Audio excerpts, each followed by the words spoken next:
हाय दोस्तों, pre medico YouTube channel पे आप सभी का स्वागत है। तो जैसा कि आप लोगों को पता है कि हमारे चैनल पे एनटीए टेस्ट पेपर्स के रिवीजन्स करवाए जा रहे हैं, जिसमें आज हम लोग करने वाले हैं 14 से 17 पेपर का रिवीजन। और यहाँ पे हम लोग रिवीजन्स के जो भी हमारे लेक्चर्स थे इसको हम लोग स्टॉप करके अब हम लोग चैप्टर्स के रिवीजन करने वाले हैं।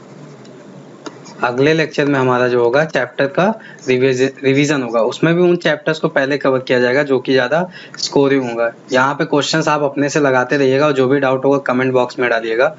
लेकिन ये है कि अब चैप्टर्स का रिवीजन होगा हमारा और टेस्ट पेपर को यहाँ पे हम लोग स्टॉप करेंगे।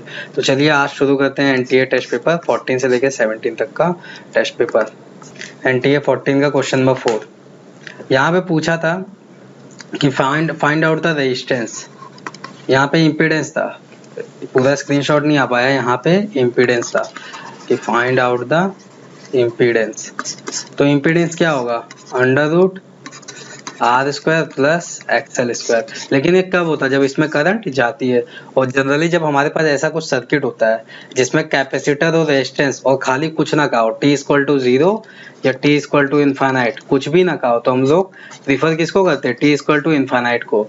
तो टी इक्वल टू, क्योंकि अगर कैपेसिटर आया या इंडक्टेंस आया और उसके साथ में रेजिस्टेंस आ गया है तो यहाँ पे उसको या तो नोटिस कर दे टी इक्वल टू 0 या टी इक्वल टू इनफाइनाइट पे कहाँ पे कब पूछ रहा है इम्पीडेंस। और अगर कुछ नहीं दिया तो हम कब लेके चलते हैं, टी इक्वल टू इनफाइनाइट। तो टी जब इनफाइनाइट पे चला जाता है, टी इक्वल टू इनफाइनाइट पे क्या होता है, कैपेसिटर में कोई भी करंट, ये क्या होता है, शॉर्ट, ये क्या इनफाइनाइट रेजिस्टेंस की तरह बिहेव करने लगता है। कैपेसिटर कैसा होता है, इनफाइनाइट रेजिस्टेंस की तरह बिहेव करने लगता है। तो यहाँ से क्या होता है, करंट लगभग क्या जाती है यहाँ पे, 0, करंट यहाँ पे जाएगी नहीं, क्योंकि टी इक्वल टू इनफाइनाइट पे क्या होगा, इनफाइनाइट रेजिस्टेंस के साथ बिहेव करने लगता है। तो ये इनफाइनाइट होगा, तो इम्पीडेंस कितना हो जाएगा यहाँ पे, इनफाइनाइट, बी ऑप्शन चला जाएगा। बस यहाँ पे अगर कुछ भी टी नहीं दे रखा है कि इनिशियल बोला है या कि कुछ टाइम के बाद, तो हम कुछ भी नहीं कह रखा है तो हम लोग टी इक्वल टू इनफाइनाइट पे लेंगे। इनफाइनाइट में कैपेसिटर में करंट क्या, कैपेसिटर करंट को नहीं पास करती है, इंडक्टेंस क्या कर देगा, ये पास कर देगा करंट को। अगर यही चीज इंडक्टेंस होता तो हम लोग क्या करते, फिर हम लोग लगाते फॉर्मूला कि under root R square plus XL square, फिर हम ये फॉर्मूला लगा के निकालते हैं इम्पीडेंस। लेकिन यहाँ पे कुछ भी नहीं कहा है तो टी इक्वल टू इनफाइनाइट ही लेंगे और ये कोई करंट पास नहीं करता है कैपेसिटर, तो इस वजह से कैपेसिटर कैसा है, इनफाइनाइट के तरह बिहेव करता है। तो यहाँ पे इम्पीडेंस भी कितना हो जाएगा, इनफाइनाइट। यहाँ पे एक्सी कितना हो जाएगा, इनफाइनाइट, तो इम्पीडेंस भी कितना होना है, इनफाइनाइट, बी ऑप्शन। बस यहाँ पे इस चीज का ध्यान रखना था, या टाइम नहीं दिया तो हमें इनफाइनाइट लेके चलना है। The magnifying power of a telescope is 10 and the length of telescope is 1.1 meter for normal adjustment। normal adjustment मतलब क्या होता है यहाँ पे, इनफाइनाइट पे, इनफाइनाइट के लिए दे रखा है यहाँ पे।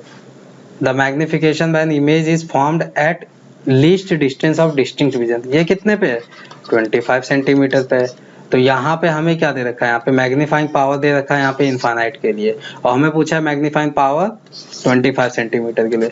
तो इसका फॉर्मूला क्या होता है, magnifying power 25 centimetre least distance के लिए पढ़ते हैं FO 1/d + 1/FE। अब यहाँ पे ये तो हमको पता है कि 25 सेंटीमीटर, डिस्टेंस ऑफ क्या पूछा है, डिस्टिंक्ट विजन, ये तो हमको पता है 25 सेंटीमीटर है। लेकिन FO और FE तो पता नहीं, तो ये कहाँ से आ जाएगा, यहाँ से आ जाएगा, क्योंकि इनफाइनाइट के लिए दे रखा है। इनफाइनाइट के लिए मैग्नीफाइंग पावर क्या होता है, FO/FE, ये होता है, ये 10 दे रखा है यहाँ पे। इनफाइनाइट के लिए मैग्नीफाइंग पावर की फॉर्मूला ये होता है। और लेंथ ऑफ टेलीस्कोप क्या होता है इनफाइनाइट के लिए, FO + FE, ये कितना हो जाएगा 1.1। तो यहाँ से किसकी वैल्यू आ जाएगी, FO और FE की वैल्यू आ जाएगी। देख लेते हैं यहाँ से क्या निकल के आएगा, FO = 10 FE, यहाँ पे पुट कर देंगे तो ये आएगा 11 FE = 1.1। तो FE कितना आ जाएगा, 0.1 सेंटीमीटर, मीटर में है तो मीटर में रखें, 0.1 मीटर। तो FE की वैल्यू आ गई 0.1 मीटर, और ये क्या 25 सेंटीमीटर है, तो इसको क्या लिख सकते हैं, 0.25 मीटर, और ये क्या लिखेंगे, 0.1 मीटर। अब FE आ गया, लेकिन और क्या चाहिए हमको, FO भी चाहिए, तो FO यहीं पे पुट कर देंगे। FO = क्या हो जाएगा, 10 × 0.1, कितना आया, 1 मीटर। तो ये तो आ गया, ये कितनी आ गई, 1 मीटर। बस वैल्यू पुट कर दें, M = 1/0.25 + 1/0.1। अब इसको सॉल्व कर लेंगे, यहाँ पे क्या आ जाएगा, डिस्टेंस ऑफ डिस्टिंक्ट विजन पे क्या आएगा, मैग्निफिकेशन पावर। बस इस फॉर्मूले का यूज करना, और यहाँ के लिए FO और FE कहाँ से आएगा, हमें पहले जो दे रखा है कंडीशन कि पहले इनफाइनाइट पे मैग्निफिकेशन पावर दे रखी है और टेलीस्कोप ऑफ लेंथ, बस इसको क्या कर लेंगे हम लोग, सॉल्व कर लेंगे, यहाँ पे इसकी मैग्निफिकेशन पावर आ जाएगी। What happened to the fringe pattern if in the path of one of the slits a glass plate which absorb 50% energy is introduced।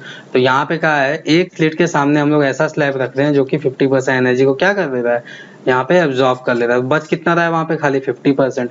यहाँ पे हम लोग S1 स्लिट दे रखा है, S2 स्लिट दे रखा है, और ये D डिस्टेंस मान लेते हैं। और बीच में क्या आएगा, ये यहाँ पे मैक्सिमा आएगा। अब इसके सामने मानते हैं कि यहीं पे ये स्लैब रख रखा है, तो स्लैब जब भी रखेगा जिस पाथ पे रखेगा वो क्या हो जाएगा, शिफ्ट हो जाएगा थोड़ा सा, उसका मैक्सिमा क्या हो जाएगा, थोड़ा सा शिफ्ट हो जाएगा।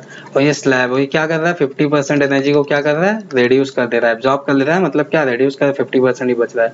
तो यहाँ पे पूछा है क्या होगा एक्चुअल में, अगर ये कुछ भी ना होता तो यहाँ पे जो बीच में आता है मैक्सिमा आता, और मैक्सिमा कितना आता, 4I0, और जो मिनिमा आता वो कितना आता, 0 आता। यही तो होता है कि मैक्सिमा कितना आता ब्राइट फ्रिंज के लिए, और ये क्या आता, मिनिमा आ जाता।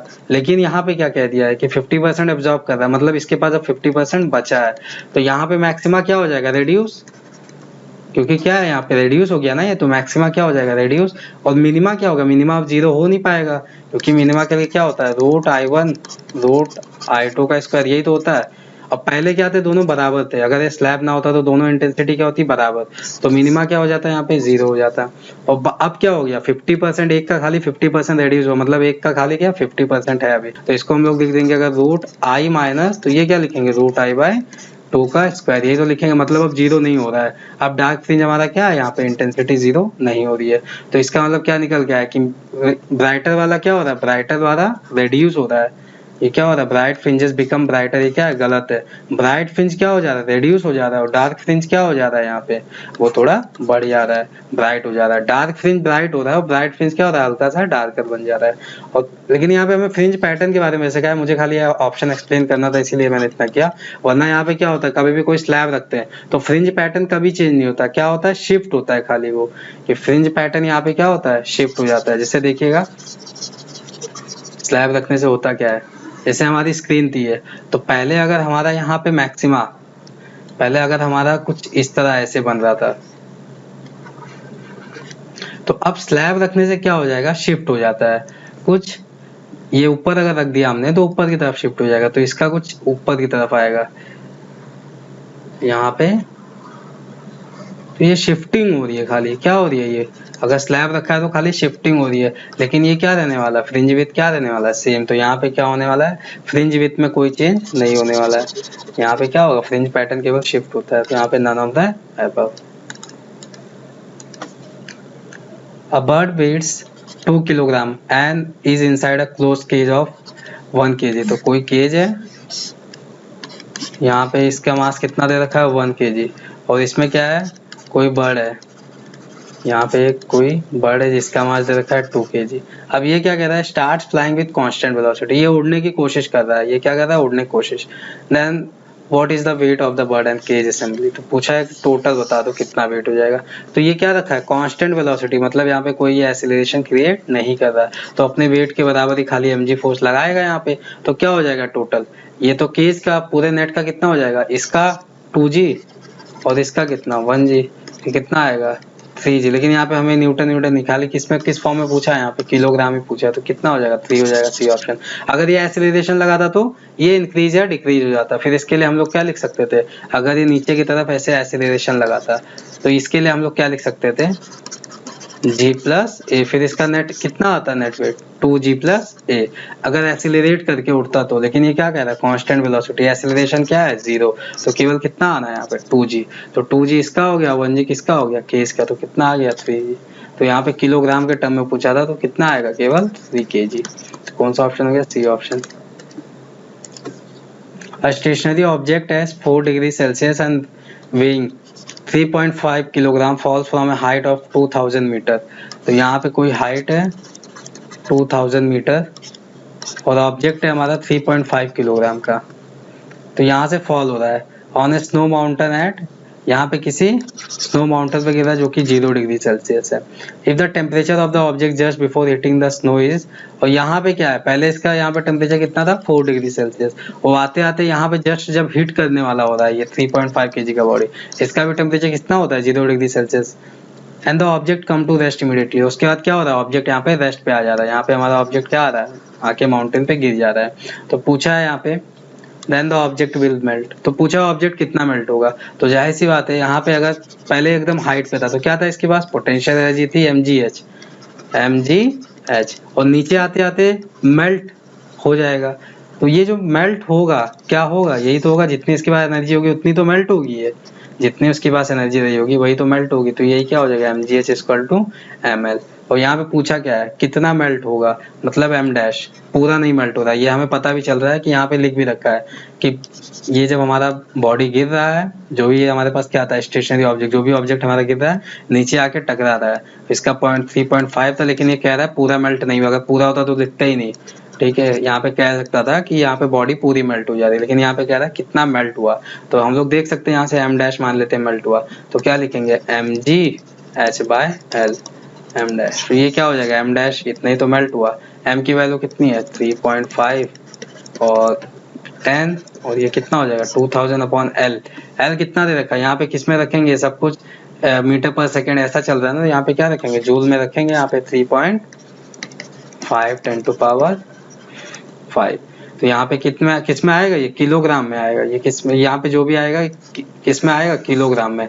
m डैश की वैल्यू 3.5 से 3.5 कैंसिल हो जाएगा, और यहाँ पे 4 और यहाँ पे कितना है 50, तो ये 2/10 और किलोग्राम, बट यहाँ पे ग्राम और किलोग्राम दोनों में दे रखा है आंसर। तो 0.2 किलोग्राम कितना आ रहा है, 0.2 किलोग्राम। देख लेते हैं आंसर ग्राम में दे, तो 0.2 किलोग्राम नहीं 2 किलोग्राम यहाँ पे दे रखा है। तो इसको हम लोग ग्राम में कन्वर्ट करेंगे, कितना आएगा 200 ग्राम आ जाएगा। यहाँ पे 200 ग्राम कौन सा आएगा, बी ऑप्शन हो जाएगा। A tuning fork of frequency 100 Hz when sounded together with another tuning fork of unknown frequency produce 2 beat per second। तो कोई tuning fork है जिसका कितना है 100 Hz फ्रीक्वेंसी, और ये किसी अननोन के साथ कितना बीट दे रखा है, 2 बीट दे रखा है। तो 2 बीट या तो किसके साथ दे सकता है, 102 वाले के साथ, और क्या 98 वाले के साथ दे सकता है। On loading the tuning fork whose frequency is not known. आप क्या रखा है कि उसको लोड कर रहे हैं जिसकी फ्रीक्वेंसी नोन नहीं है, मतलब ये दोनों में से किसी को लोड कर रहे हैं। हम मानते हैं कि अगर इसको लोड करेंगे, तो इसको अगर लोड करेंगे तो उसकी फ्रीक्वेंसी क्या होगा, डिक्रीज होगी। 102 से क्या होनी शुरू होगी, इसकी फ्रीक्वेंसी डिक्रीज होनी शुरू होगी। 101 100 ऐसा कुछ डिक्रीज होगा, और इसको करेंगे तो 98 से डिक्रीज होना शुरू करेगा। आप क्या कर रहा है, और फिर से sounded together with tuning fork of frequency. फिर से इसके बाद क्या कर रहा है, फिर से ये जो लोड करने के बाद फिर से इसके साथ क्या कर रहे हैं, साउंड कर रहे हैं टुगेदर। अब कितना बीट कर रहा है, 1 बीट, मतलब पहले 2 बीट दे रहा था, अब कितना बीट दे रखा है ये 1 बीट, मीन्स बीट क्या हो गए, डिक्रीज हो गए। तो कौन सा हो सकता है यहाँ पे 100, पहले कितना था 100 था। लोड करेंगे अगर 102 वाले को हम लोग करते हैं तो ये 101 पे आएगा, 100 पे आएगा, ऐसे तो आएगा ये। तो 101 के साथ ये 1 बीट दे सकता है, तो कौन सा हो जाएगा अपने पास 102। और 98 वाले को क्या 97 हो जाएगा ये तो ये तो बढ़ रहा है बीट यहाँ पे 3, तो यहाँ पे कौन सा ऑप्शन क्या होगा 102। A perfect gas contained in a cylinder is kept in vacuum if the cylinder suddenly burst। अब ये कौन सा कंडीशन होता है, एनटीए काफी बार इस पे क्वेश्चन दे रखा है, न्यूमेरिकल भी दे रहा है, तो सडनली बर्स्ट या वॉल्व इज सडनली ओपन। ये क्या होता है, फ्री एक्सपांशन। फ्री एक्सपांशन में क्या होता है, वर्क डन 0 और हीट भी क्या हो जाता है 0। तो इंटरनल एनर्जी क्या होगी, change in internal 0, means temperature क्या देने वाला है कांस्टेंट। तो फ्री एक्सपांशन का क्वेश्चन आप देख के जाइएगा, टेम्परेचर क्या देने वाला है यहाँ पे constant, temperature remain constant. The height of mercury barometer is 75 centimeter at sea level and 50 centimeter top of a hill। तो यहाँ पे क्या है, हिल दे रखा है, यहाँ पे जो दे रखा है मरकुरी का प्रेशर P1 मान लेते हैं, 75 सेंटीमीटर सी लेवल है, 50 centimetre top of the hill. तो यहाँ पे दे रखा है 50 सेंटीमीटर टॉप ऑफ, मतलब 50 रो एच जी ये दे रखा है। और यहाँ पे सी लेवल के नीचे कितना दे रखा है, यहाँ पे कहीं P2 मान लेते हैं, ये दे रखा है 75 इंटू जी और रो इंटू एच जी। फिर क्या पूछा है, ratio of density of mercury to that air. Mercury और एयर का रेशियो क्या दे रखा है यहाँ पे 10⁴। ये वैल्यू तो कितनी हो जाएगी, ये 1 ही होती है वैसे, देख लेते हैं यहाँ पे। Then the height of the hill, तो पूछा हाइट ऑफ द हिल बताना है, हाइट ऑफ द हिल बता देना। तो हाइट ऑफ द हिल क्या होगा यहाँ पे, अगर यहाँ पे हाइट ऑफ द हिल, तो ये जो प्रेशर डिफरेंस है डेल्टा पी क्या आएगा P2 माइनस P1, इसको करेंगे कितना 75 माइनस 50 जी रो एच जी। और ये प्रेशर डिफरेंस किसके बराबर आएगा, जो एयर का प्रेशर होगा। एयर का प्रेशर कितना हो जाएगा, rho of air H into G. High ये क्या होगा, यही तो डिफरेंस है, एच इंटू जी। यही तो डिफरेंस। ये P2 एक्चुअल में यहाँ होगा सी लेवल मीन्स ये कहीं सी पे है और ये क्या है टॉप ऑफ द हिल पे है। तो ये दोनों का प्रेशर डिफरेंस हमने निकाला और ये क्या आएगा हाइट के बराबर आएगा रो एच जी के बराबर, और रो क्या है इसके आसपास एयर है तो यहाँ पे रो एच जी। अब यहाँ पे हमें क्या निकालना था, ये हाइट ऑफ द हिल बताना था एच, तो जी से तो जी कैंसिल हो गया। अब क्या बच रहा है हमारे पास, हाइट इक्वल टू 75 माइनस 50 करेंगे कितना 25 rho of mercury upon rho of air, और ये रेशियो दे रखा है हमको rho of mercury rho upon air में कितना 10 टू पावर 4 और इंटू 25। ये किस में था हमारा सेंटीमीटर में था, तो ये किस में आया है ये सेंटीमीटर में आया है, तो इसको किस में कन्वर्ट कर देंगे हम मीटर में कन्वर्ट कर देंगे। तो क्या करेंगे 10 टू पावर माइनस 2 मीटर। अब इसको सॉल्व करेंगे कितना आएगा, यहाँ पे आ जाएगा 2500 मीटर, मीन्स इसको क्या कह सकते हैं 2.5 किलोमीटर। कौन सा ऑप्शन हो जाएगा, बी ऑप्शन हो जाएगा। A body moves along an uneven horizontal road with a constant speed at all point. The normal reaction of the road on the body. तो पूछा है नॉर्मल रिएक्शन बताना है, देख लेते हैं कि किधर। पहली बॉडी अगर ए पे आती है तो ए पे अगर बॉडी आएगी तो नॉर्मल रिएक्शन कहाँ लगेगा ऊपर, और क्या लगेगा स्यूडो फोर्स mv²/r, और इसके साथ साथ क्या लगेगा mg। तो इसके लिए अगर लिखेंगे एन ए पॉइंट के लिए तो क्या आएगा mg प्लस mv²/r ये आएगा। बी के लिए लिखेंगे नॉर्मल फोर्स ऊपर ही लगना है और यहाँ पे क्या आएगा mg, और स्यूडो फोर्स कहाँ लगेगा इसका ऊपर mv²/r। तो यहाँ पे इसके लिए लिखेंगे nb के लिए नॉर्मल फोर्स क्या हो जाएगा यहाँ पे mv² माइनस mg, यहाँ पे क्या हो जाएगा mg माइनस mv²/r ये हो जाएगा। यहाँ पे r भी रेडियस। nc के लिए लिख देंगे नॉर्मल फोर्स ऊपर इसका स्यूडो फोर्स नीचे mv²/r और क्या लगेगा mg। तो यहाँ पे NC के लिए क्या आएगा mg प्लस mv²/rc। अब यहाँ से पता चल रहा है नॉर्मल फोर्स यहाँ पे पूछा है, मैक्सिमम कहाँ पे मैक्सिमम पूछा है, तो मैक्सिमम वहीं पे होगा जहाँ पे पॉजिटिव साइन है। और ये तो बी वाले में क्या हो गया मिनिमम होगा क्योंकि mg माइनस कर रही है मिनिमम। अब यहाँ पे जहाँ पे पॉजिटिव है यहाँ पॉजिटिव है यहाँ, अब किस पे डिपेंड करेगा मैक्सिमम, तो mg तो कॉमन है तो जिसकी वैल्यू कम होगी वही तो ज्यादा होगी ये पूरी वैल्यू। जिसकी वैल्यू आर है रेडियस जिसका कम होगा उसकी ये पूरी वैल्यू क्या होगी ज्यादा ही होगी, और जिसकी वैल्यू यहाँ पे m था और जिसकी वैल्यू ये ज्यादा होगा ये वैल्यू क्या हो जाएगा कम। तो देख लेते हैं किसका रेडियस ज्यादा है, किसका रेडियस नॉर्मल रिएक्शन हमको क्या चाहिए ज्यादा चाहिए, तो उसके लिए क्या होना चाहिए रेडियस कम होना चाहिए।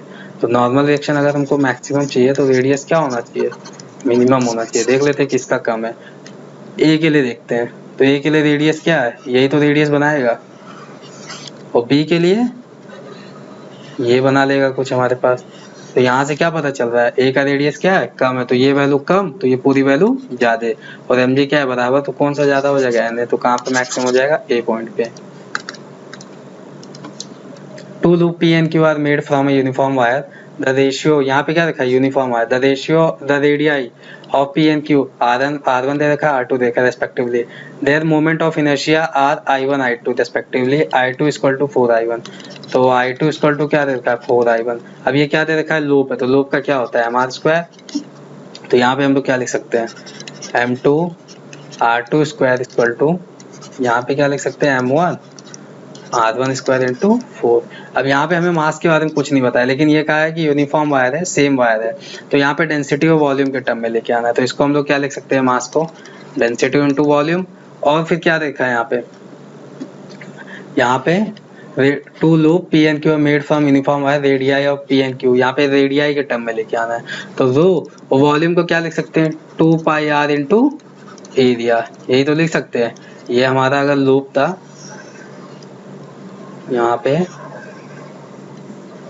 ये हम मान लेते हैं कि लूप था हमारा, तो ये क्या है इसका एरिया और इसका भी एरिया क्या रहने वाला है, ये क्रॉस सेक्शन एरिया सेम रहने वाला है। क्रॉस सेक्शन एरिया क्या रहेगा यहाँ पे सेम रहेगा ना, ये जितना क्रॉस सेक्शन एरिया उतना, बस डिफर क्या कर रहा है इसका रेडियस r1 है तो इसका रेडियस r2 है, ये डिफर कर रहा है रेडियस ये है और ये क्रॉस सेक्शन एरिया क्या है सेम है। तो यहाँ से पता चल रहा है मास किस पे डिपेंड है, मास सीधा सीधा r पे डिपेंड है। तो यहाँ से कितना हो जाएगा r2 cube equal to r1 cube, ये कितना हो जाएगा 4, पूछा क्या r2/r1, तो r2/r1 क्या हो जाएगा यहाँ पे 4 और ये क्या है क्यूब है, तो R2/R1 क्या होगा 4 पे पावर 1/3। कौन सा ऑप्शन जा रहा है अपने पास, बी ऑप्शन चला जा रहा है। बस यहाँ पे ये चीज ध्यान रखना। तो rho into volume, volume same मत कर देना क्योंकि क्या है रेडियस अलग है ना, क्रॉस सेक्शन क्या है यहाँ पे, क्रॉस सेक्शन एरिया सेम है, एरिया सेम है, लेकिन ये क्या है, ये अलग है R1 R2, तो वॉल्यूम मत सेम कर देना क्योंकि वॉल्यूम अलग आएगा। A mass of 1 kg is acted upon a single force, force दे रखा है, due to force mass is displacement दे रखा है। अब यहाँ पे 0 से 1 एक्स एक्सिस पे, 0 to 1 वाई एक्सिस पे। If initially the speed of the particle was, initial speed दे रखा है यहाँ पे, तो यहाँ पे फाइनल स्पीड हमको पूछ रखा है, फाइनल स्पीड यहाँ पे पूछ रखा है। तो क्या होगा, work done equal to change in kinetic energy कर देंगे। वर्क डन कितना होगा यहाँ पे, पहले तो डिस्प्लेसमेंट निकालना है। यहाँ पे जो भी हमारा डिस्प्लेसमेंट हम लोग किससे लिखते हैं, डी से लिखते हैं। तो यहाँ से क्या होगा 1 - 0 एक्स एक्सिस पे आई कैप लिख देंगे, प्लस 1 - 0 वाई एक्सिस पे 1 - 0 जे लिख देंगे। तो ये कितना आएगा 1 आई कैप और प्लस क्या आएगा 1 जे कैप।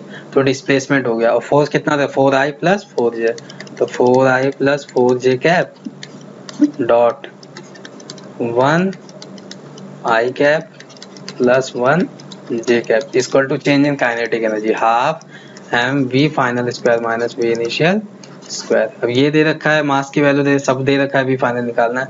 अब यहाँ पे क्या डॉट प्रोडक्ट करेंगे तो क्या आएगा 4 + 4 कितना हो जाएगा, ये 8 हो जाएगा सीधा, 4 × 1 = 4 और 4 8 हो जाएगा। और ये हाफ, ये 1 वी फाइनल स्क्वायर। तो फाइनल यहाँ पे हमें निकालना है, स्क्वायर करें, माइनस इनिशियल कितना दे रखा है 2 का स्क्वायर, सॉल्व करेंगे कितना आएगा 16 = वी फाइनल स्क्वायर माइनस 4। तो वी फाइनल स्क्वायर कितना आएगा 20। तो वी फाइनल √20। अब √20 किसके आसपास होगा, 5 का करेंगे तो कितना आएगा 25 आएगा, 4 का करेंगे तो 16 आएगा। तो 4 और क्या होगा 5 के बीच में कौन सा ऑप्शन मैच कर रहा है, बी ऑप्शन हो जा रहा है। An isotropic material has a coefficient of linear expansion alpha, 2 alpha, 3 alpha along the 3 coordinate axis. Coefficient of cubical expansion of material will be। तो यहाँ पे x y एक्सिस के अलॉन्ग दे रखा है, x एक्सिस y और ये मानते हैं z एक्सिस। तो यहाँ पे हमें इसके अक्रॉस अल्फा, इसके अक्रॉस 2 अल्फा, इसके अक्रॉस 3 अल्फा दे रखा है। अब पूछा क्यूबिकल एक्सपांशन, क्यूबिकल एक्सपांशन मतलब क्या होगा, तीनों डायमेंशन में जाने वाला है ना। अगर यहाँ पे केवल एरिया एक्सपांशन पूछता तो जिस भी एक्सिस के अलॉन्ग पूछा वो खाली 2 मल्टीप्लाई होते हैं, क्या होते हैं यहाँ पे 2 ऐड होते हैं। लेकिन यहाँ पे क्या क्यूबिकल एक्सपांशन मतलब क्या, तीनों एक्सिस वाले ऐड होंगे, क्योंकि अगर हमारा क्यूब बन रहा है तो क्या होगा, ये क्यूब बन रहा है तो इसके कितने एक्सिस आते हैं 1 2 और क्या आता है 3 एक्सिस आता है ना, कहीं पे भी देखिए 1 2 3 एक्सिस। तो यहाँ पे क्या हो गए, तीनों ऐड हो गए। तो 2 + 1 + 3 कितना हो 6 अल्फा, कौन सा ऑप्शन। लेकिन अगर एरिया पूछता तो ये एक्सिस जरूर देता कि एक्स वाई के अलॉन्ग एरिया बताना है, एक्स वाई के अलॉन्ग। तो एक्स वाई के अलॉन्ग क्या हो जाता है, एरिया वाला आ जाता है एक्स वाई के अलॉन्ग 3 अल्फा। तो ये नोटिस कर देता कि किसके अलॉन्ग निकालना है, एक्स जेड के अलॉन्ग निकालना होता तो यहाँ पे 3 अल्फा प्लस अल्फा 4 अल्फा हो जाता। तो एरिया के लिए नोटिस करता, लेकिन क्यूबिकल का क्या है, तीनों एक्सिस आने हैं, यहाँ पे सी ऑप्शन हो जाता। The capacity of an isolated sphere is increased and time when it is enclosed by an earthed concentric sphere। तो कह रहा है कैपेसिटी मतलब कोई स्फीयर था जिसका मान लेते हैं कैपेसिटेंस क्या था यहाँ पे C1 था और रेडियस R1 मान लेते हैं। इसका कैपेसिटी एंड टाइम इंक्रीज होता है जब इसको हम लोग क्या करते हैं, किसी कंसेंट्रिक स्फीयर लगाते हैं और वो कंसेंट्रिक स्फीयर क्या करते हैं, अर्थिंग कर देते हैं। जैसे ये हो गया R1 और फिर इसके क्या होगा कंसेंट्रिक स्फीयर लगा दिए R2 और इसको फिर हमने क्या कर दिया, अर्थिंग कर दिया। अब इसका जो भी हमारे पास आएगा कैपेसिटेंस C2, वो C2 क्या है, C2 = n time of C1 इसका नेट। अब यहाँ पे हमें तो इसका पता होता है स्फीयर का क्या होता है C1 = 4πε0 × R1, ये तो हमें पता होता है यहाँ पे स्फीयर का। बट एक कंसेंट्रिक स्फीयर का यहाँ पे इसी वजह से क्वेश्चन रखा गया है कि कंसेंट्रिक स्फीयर का आपको पता होना चाहिए 4πε0 R1 R2/R1 + R2। बस ये अगर आता है तो क्वेश्चन हो जाएगा, वरना फिर क्वेश्चन नहीं होने वाला है। तो इसी वजह से ये क्वेश्चन यहाँ पे टफ हो जा रहा है क्योंकि ये फॉर्मूला मैक्सिमम लोगों को नहीं पता होता है। तो यहाँ पे C2 = क्या आ रहा है 4πε0 R1 R2/R1 + R2। तो ये वैल्यू क्या है C2, यहाँ पे ये वैल्यू पुट करेंगे और ये C1 पुट करेंगे तो 4πε0 कट जाएगा, बचेगा क्या हमारे पास R1 R2/R1 + R2 = n R1। क्या पूछा है यहाँ पे the ratio of the radii means R1/R2 पूछ रखा है। तो R1/R2 यहाँ से निकाल लेंगे, इसको इसको हम लोग क्या करेंगे, यहाँ से R1 और R1 क्या हो रहे हैं, कैंसिल हो जा रहे हैं। उसको फिर हम लोग R1 plus R2 upon R2 और क्या लिख सकते हैं 1/n, और R1 बाय R2 चाहिए तो इसको हम लोग लिख सकते हैं R1 by R2 equal to 1/n minus 1, यही तो कर सकते हैं। तो क्या आएगा 1 माइनस n बाय n, कितना आ रहा है यहाँ पे, तो ऐसा कोई ऑप्शन हमारा मैच ही नहीं कर रहा है। R1 by R2 1 minus n by n आ रहा है, तो R1 बाय R2। वैसे हमें ये नहीं बता रखा है कि किसका R2 bye R1 R1 by R2, तो ये ऑप्शन हमारा मैच नहीं कर रहा, बस इसका इनवर्स क्या कर रहा है, इसका इनवर्स मैच कर रहा है। तो कौन सा बी ऑप्शन हो जाएगा, क्योंकि इसका इनवर्स मैच कर रहा है, यहाँ पे R2 बाय R1 मैच कर रहा है। तो ये चीज ध्यान रखनी है, क्योंकि हमें तो पहली बात तो दे नहीं रखा है, तो हम तो जनरली क्या निकालेंगे, जो पहला वाला स्फीयर था अपॉन फाइनल वाला स्फीयर, ये निकालेंगे, लेकिन ऑप्शन ही नहीं मैच कर रहा है। तो हम लोग क्या करेंगे, तो जो ऑप्शन हमारे पास है फाइनल अपॉन इनिशियल मैच कर रहा है n बाय n, कौन सा ऑप्शन हो गया यहाँ पे, बी ऑप्शन।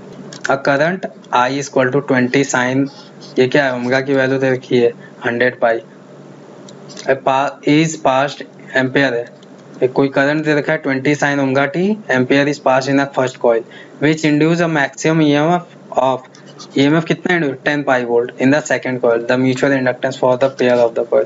तो म्यूचुअल इंडक्टेंस का फॉर्मूला होता क्या है, करंट के टर्म में और किस में, ईएमएफ के टर्म में।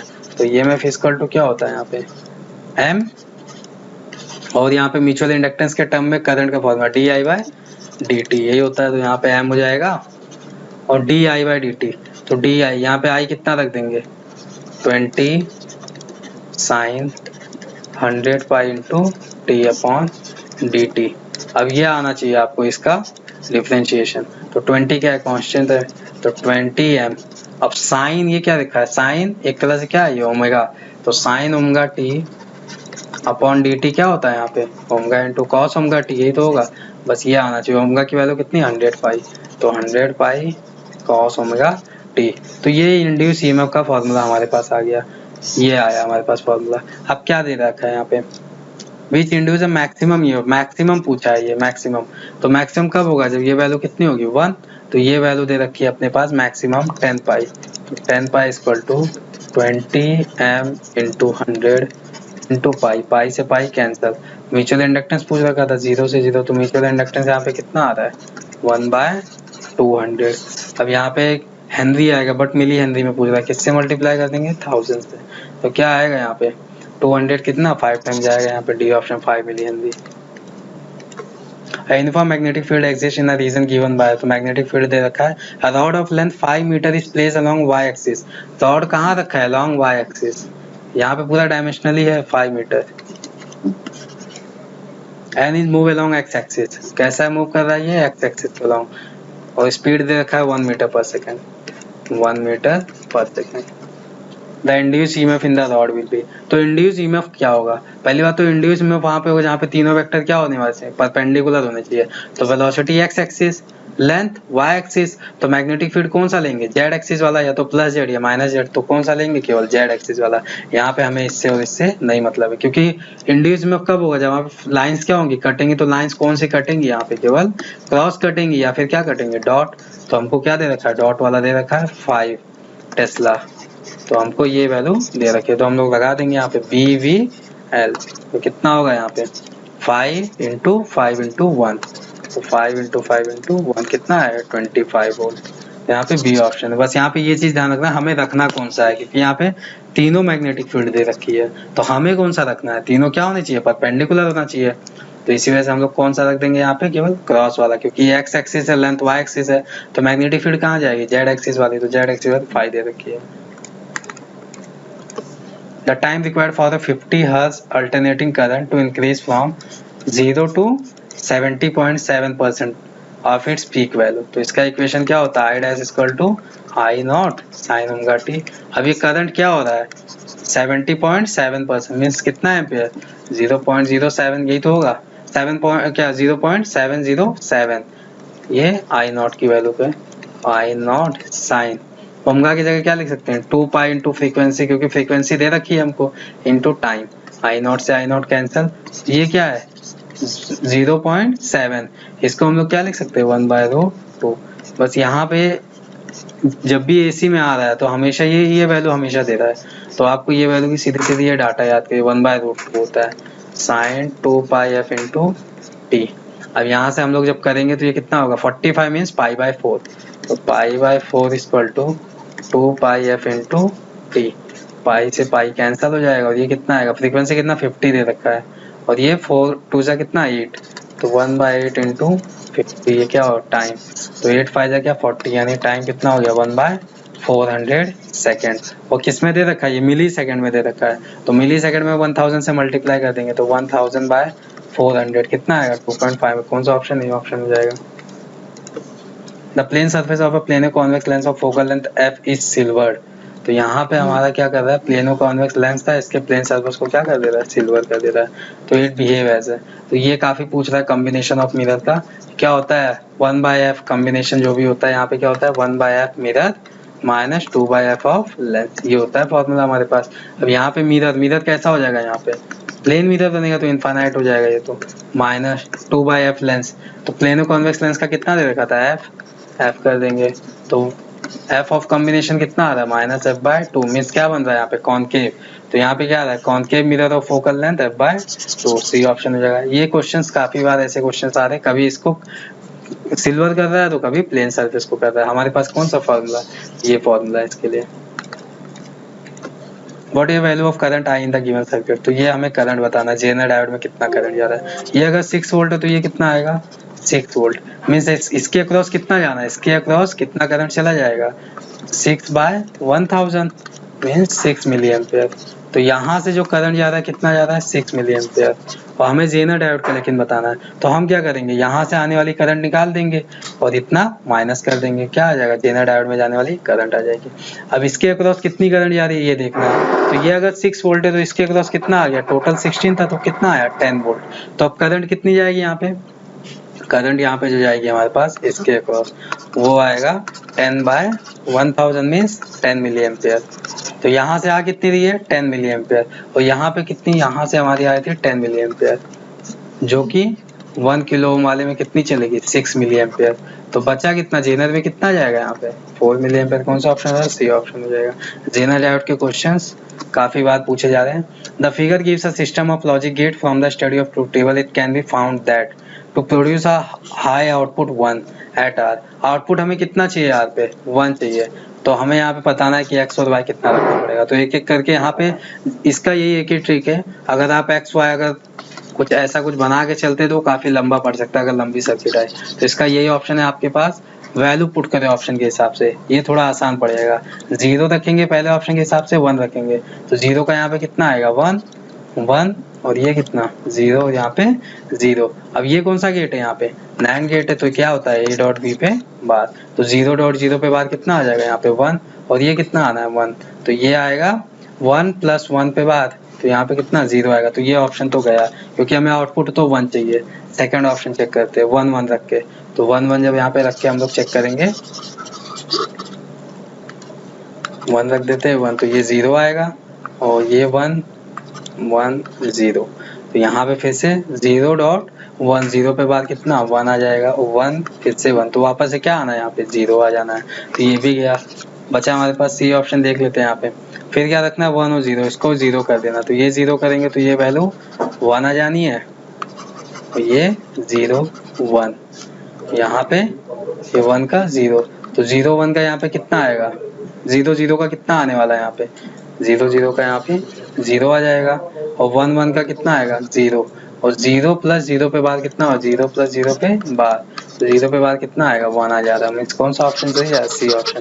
तो बड़ा सर्किट आया तो आप इक्वेशन बनाने से अच्छा आप सीधा ऑप्शन चेक करिए, उससे जल्दी हो सकता है। The energy level in an atom A B C are increasing order, E smaller than B और C सबसे ज्यादा है यहाँ पे।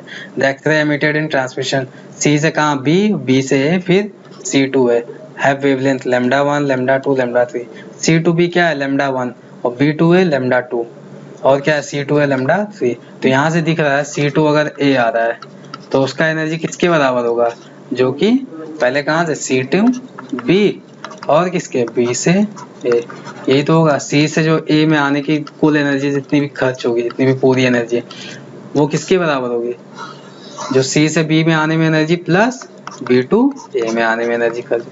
अब इसमें क्या लिखेंगे एस सी वाई। अब इसके सी टू ए के लिए लेमडा कितना दे रखा है, सी टू ए के लिए लेमडा 3 और सी टू बी के लिए कितना दे रखा है lambda S C Y lambda, तो यहाँ पे क्या रखेंगे लेमडा 2 और ये क्या दे रखा है एस सी वाई लेमडा 1।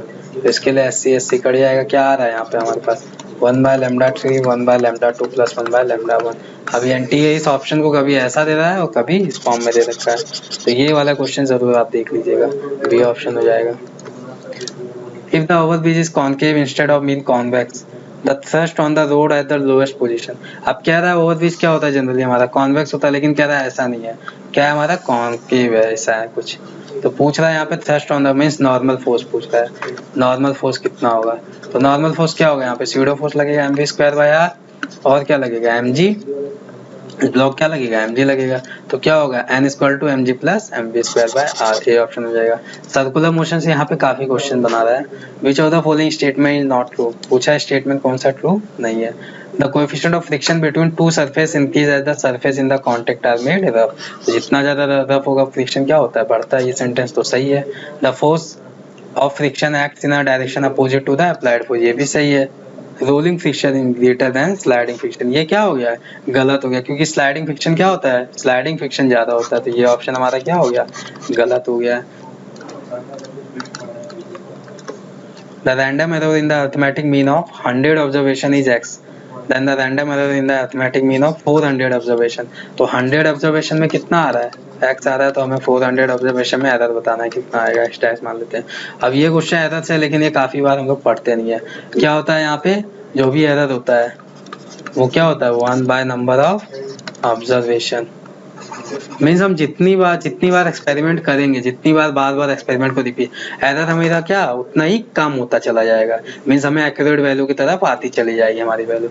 तो यहाँ पे हम लोग क्या लिखेंगे, तो यहाँ पे the random error in the arithmetic mean x dash की वैल्यू, तो x dash upon x equal to 100 by 4, 400, तो यहाँ पे कितना आ रहा है x बाय 4, मीन्स हमारा क्या होगा x बाय 1 बाय 4 टाइम हम लोग एरर कम करने वाले हैं इस बार, बी ऑप्शन। तो जितना ज्यादा ऑब्जर्वेशन करेंगे, जितना ज्यादा एक्सपेरिमेंट रिपीट करेंगे, एरर क्या होगी कम होने के चांसेस रहेंगे। Air is a bad conductor of heat और partially conduct heat, still the vacuum is to be placed between the wall of the thermoflask because, तो कह रहा है एयर वैसे भी बैड कंडक्टर है हीट का, लेकिन फिर भी हम लोग जो है उसको भी क्या करते हैं the vacuum is to be placed, तब भी फिर हम लोग क्या वैक्यूम बनाते हैं, क्यों बनाते हैं यहाँ पे थर्मोफ्लास्क के बीच में, एयर तो वैसे बैड कंडक्ट होता ही है हीट का, तो यहाँ पे हमारा जो फ्लास्क होता है ये मान लेते फ्लास्क है, तो इसकी जो ये वॉल होती है इसके बीच में अगर हम एयर क्यों नहीं भरते हैं, जबकि एयर पहले से बैड कंडक्टर होता है, ये कह रखा है क्यों ऐसा, और यहाँ पे वैक्यूम क्यों क्रिएट कर देते हैं इसके अलावा, मीन्स एयर को भी हटाना पड़ता है जबकि बैड कंडक्टर होते हुए। तो क्या होता है एक्चुअल में it is difficult to feel the air, नहीं डिफिकल्ट तो है नहीं, कोई यहाँ पे एयर आराम से जा सकता है, due to more pressure of air the thermo कितना भी ज्यादा प्रेशर नहीं लगा पाएगा एयर कि इसको क्या फ्लास्क के वॉल को क्रैक कर दे।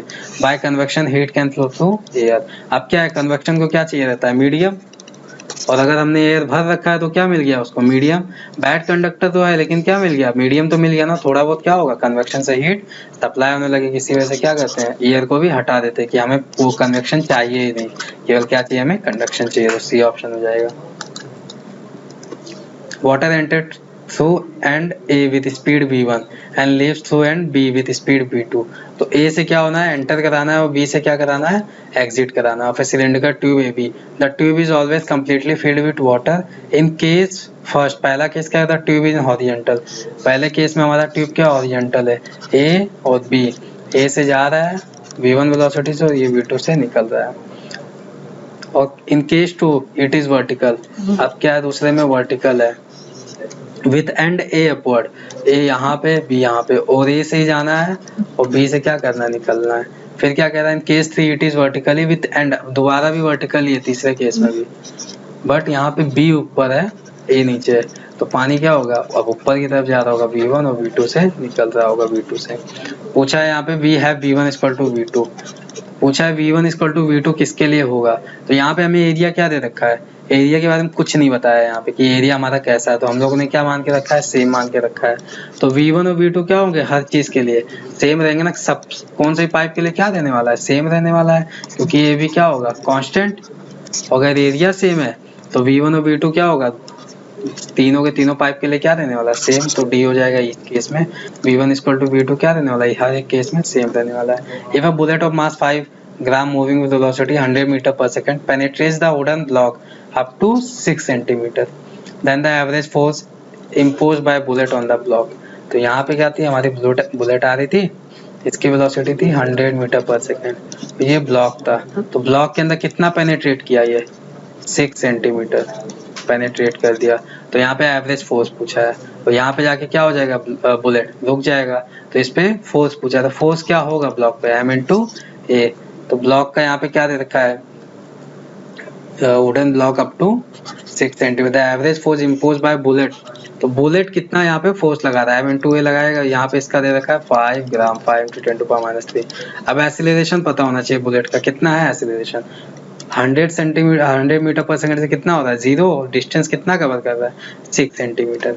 तो यहाँ पे क्या लिख देंगे हम लोग, थर्ड इक्वेशन से लगा सकते हैं, 0 इक्वल टू 100 का स्क्वायर, और क्या होगा, रिटार्ड होगा, -2a into 6 centimetre mean 6/100।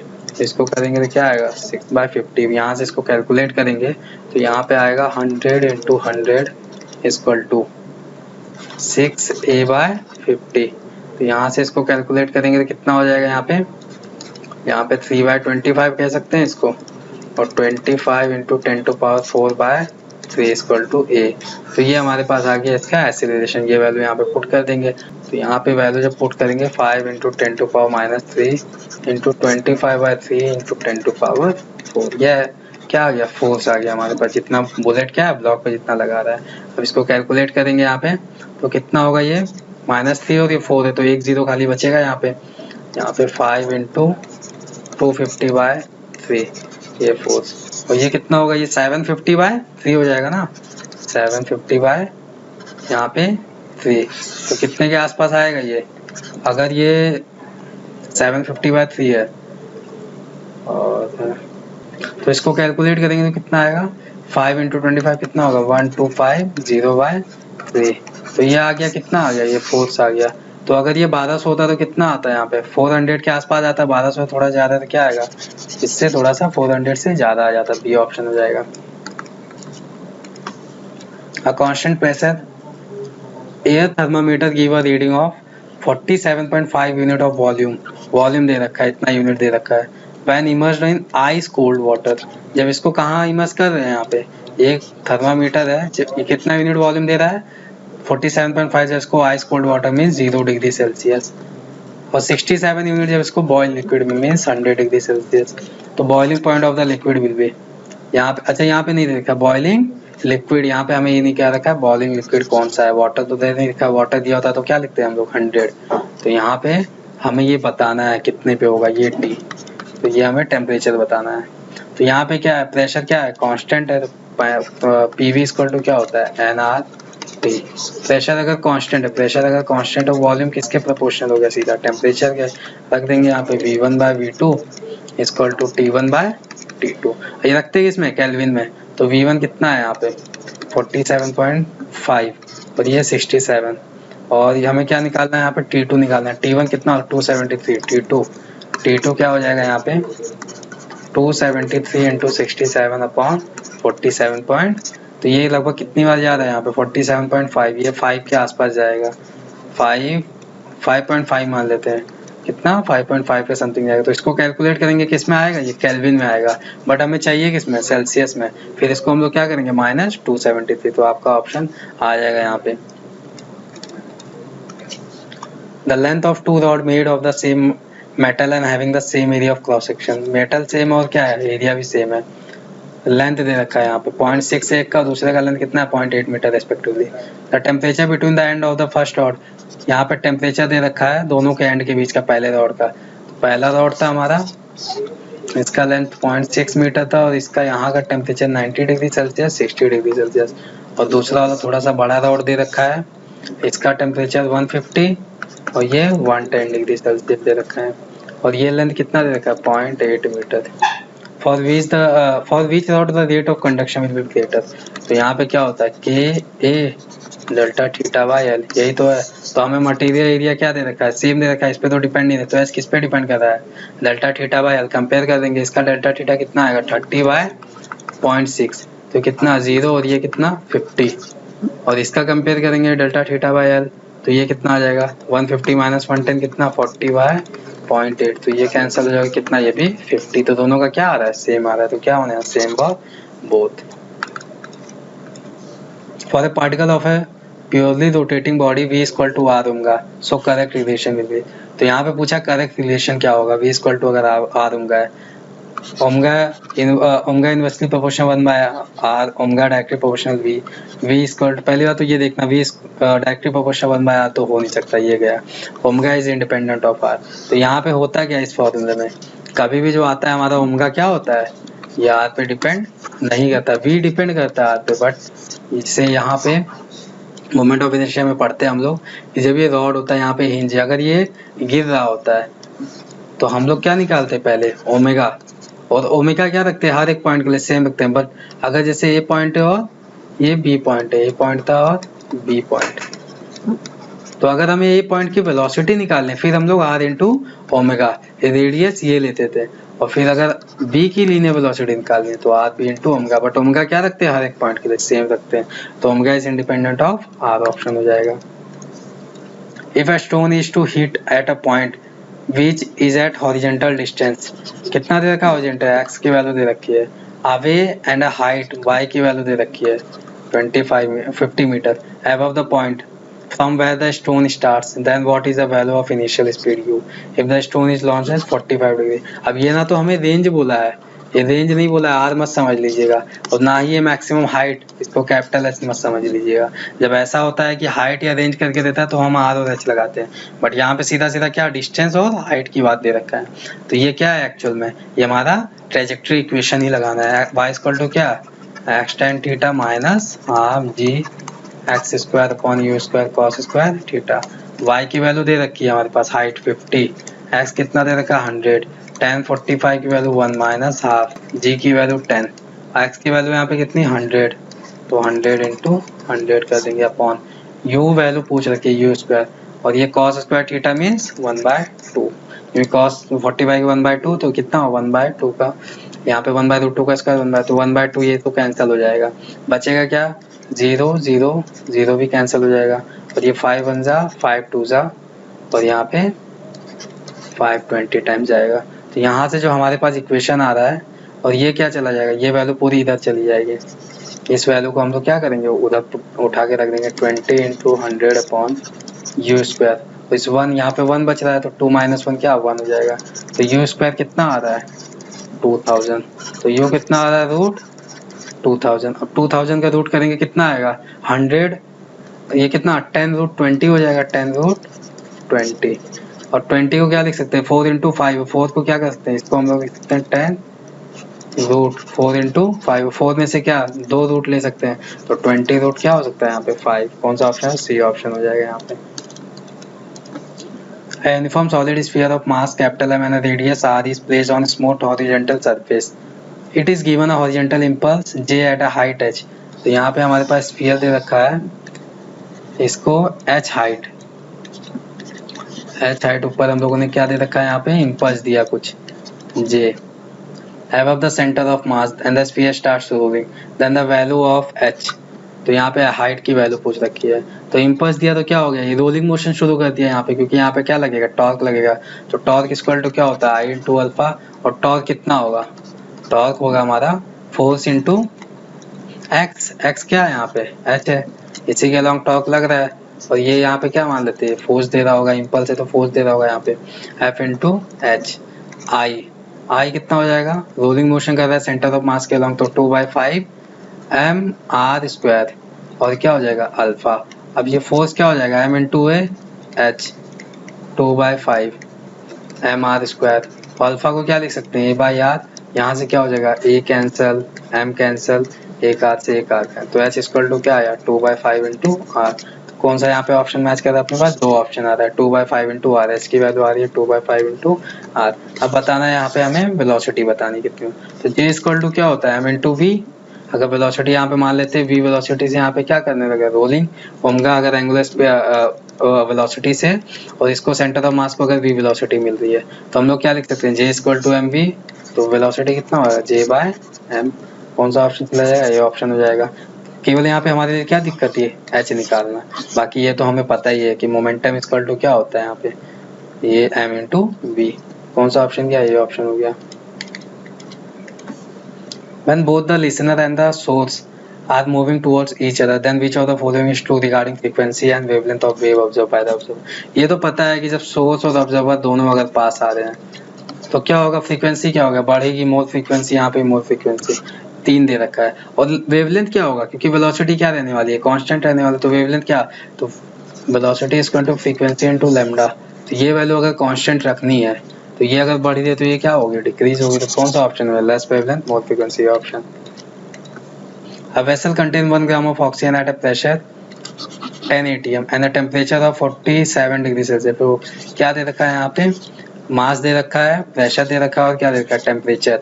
It is found that because of the leak the pressure drop 5/8। तो फाइनल प्रेशर दे रखा है, पहले 10 था, इसका कितना 5/8 हो जा रहा है। And the temperature for two 27 degree Celsius. Find the mass of oxygen that is leak out. तो यहाँ पे बताना है मास कितना लीक आउट हुआ है। तो हम लोग क्या करेंगे, पहले फाइनल मास निकाल लेंगे, फिर क्या करेंगे W1 माइनस W2, हमको ये बताना है। बट उससे पहले हमें क्या चाहिए, फाइनल मास चाहिए। तो उसके लिए हम लोग क्या करेंगे, PV इक्वल टू W/m/T, ये पढ़ा है हमने। अब यहाँ पे क्या है, गैस सेम रखा है तो ये क्या हो जाएगा, M कांस्टेंट R कांस्टेंट, और यहाँ पे वेसल भी कांस्टेंट है, वॉल्यूम कांस्टेंट, तो P डायरेक्टली प्रोपोर्शनल क्या हो गया W into T, mass into T. Pressure पहले कितना 10 atm, बाद में कितना हो रहा है 5/8 ऑफ इनिशियल, मीन्स 5/8 इंटू 10। और ये क्या ओमेगा, अरे omega W means initial mass कितना दे रखा था 1 ग्राम अपॉन, ये हम फाइनल मास लिख देते हैं। टेम्परेचर इनिशियल कितना था 47 मीन्स कितना हो जाएगा, अगर 27 होता तो 300 और 20 करेंगे तो कितना 320, और फाइनल कितना 27 मीन्स 300 ही दे रखे हैं। तो इसको कैलकुलेट करेंगे, 10 से 10 कैंसिल हो जाएगा, ये कितना आएगा 8/5, ये 0 से 0 कैंसिल हो जाएगा, और ये वाला कितने से आएगा यहाँ पे 216 और 215। 8/5 इक्वल टू 1/W2 इंटू 16/15। ये क्या 5 3 जा 15, और ये कितना जाएगा 8 इंटू 2, मीन्स फाइनल कितना आ रहा है यहाँ पे final mass W2 equal to कितना 2/3 ग्राम। पहले कितना था 1 ग्राम था, बाद में कितना बचा 2/3, तो कितना गया है बाहर, कितना हो गया लीक 1/3 ग्राम। ये ऑप्शन हो जाएगा, माइनस कर देंगे। The pendulum suspended from the ceiling of a train has time period दे रखा है capital T when the train is at rest, ये रेस्ट पे तो इतना है। when the train is accelerating with uniform acceleration the period of oscillation will be। तो यहाँ पे मान लेते हैं ट्रेन है, इस पे ये लटका हुआ था, ट्रेन जब रेस्ट पे था, बट जब ट्रेन क्या होगी यहाँ पे एक्सेलरेट करी तो इस पे क्या लगेगा स्यूडो फोर्स, तो ये क्या आ जाएगा पीछे, तो ये पीछे, और इस पे क्या है mg, तो g तो लगेगा, तो इस नेट एक्सेलरेशन कहाँ आएगा यहाँ पे ये g इफेक्टिव। तो टाइम पीरियड क्या होता है 2π√L/g इफेक्टिव। अब जे टाइम पीरियड कभी पढ़ लीजिएगा, लिफ्ट के लिए ऊपर जाती है नीचे जाती है, उसके बाद ऐसे वाले के लिए ट्रेन के लिए 2π√g इफेक्टिव कितना हो जाएगा √j² प्लस a², मीन्स अब ये वैल्यू पहले कितनी थी, पहले केवल 2π√L/g रही होगी, क्योंकि यहाँ पे कोई एक्सेलरेशन है नहीं। तो यहाँ पे क्या हो रहा है, नीचे वाली वैल्यू डिनोमिनेटर क्या हो रही है, बढ़ रही है, तो टाइम पीरियड क्या हो जाएगा, घड़ी आएगा, डिक्रीज भी ऑप्शन हो जाएगा। The activity of the sample reduces from A0 to A0/3 in 1 hour। तो यहाँ पे 1 घंटे में क्या हो रहा है A0 से A0/3, तो A0/3 कितने में हो रहा है, और यहाँ पे 1/2 पे पावर n इक्वल टू क्या होता है टाइम बाय t हाफ, यही तो होता है। तो यहाँ पे 1 आवर दे रखा है, तो 1/t हाफ ये हो जाएगा n। और दूसरी condition the activity after 3 hour more will be, तो 3 घंटे इससे इसके बाद और 3 घंटे बाद पूछा, मीन्स इनिशियल से कितना हो जाएगा 4 घंटा हो जाएगा, 3 आवर मोर मीन्स इसके अलावा इसके आगे 3 घंटा में, मीन्स इनिशियल से 4 घंटे। तो ये A डैश हमको बताना है, A dash equal to A0 1/2।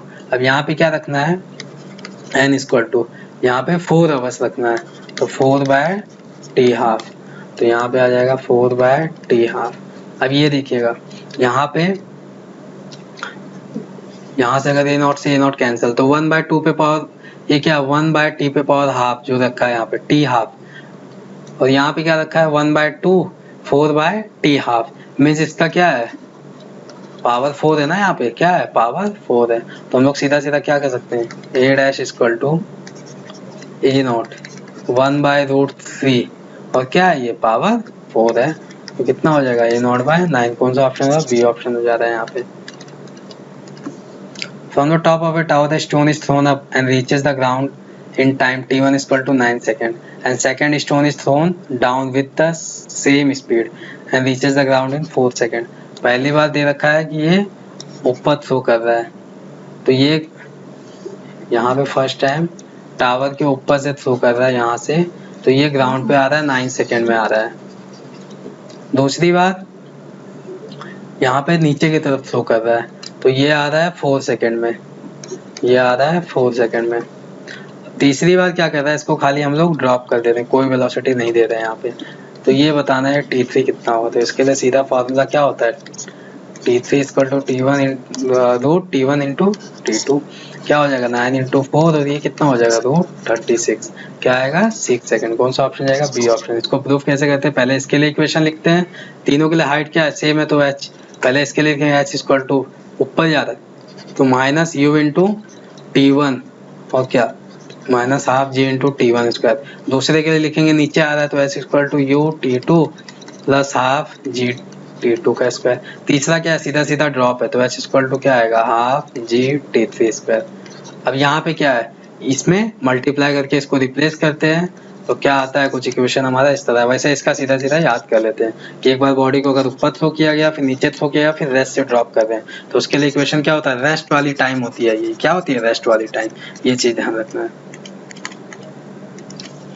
A galvanometer with a scale divided into 150 equal division has current sensitivity of 10 division per milliampere। तो करंट कितना हो जाएगा यहाँ पे, करंट कितना हो जाएगा 150/10 मीन्स 15 मिलीएम्पेयर करंट हो गई अपने पास गैल्वेनोमीटर की।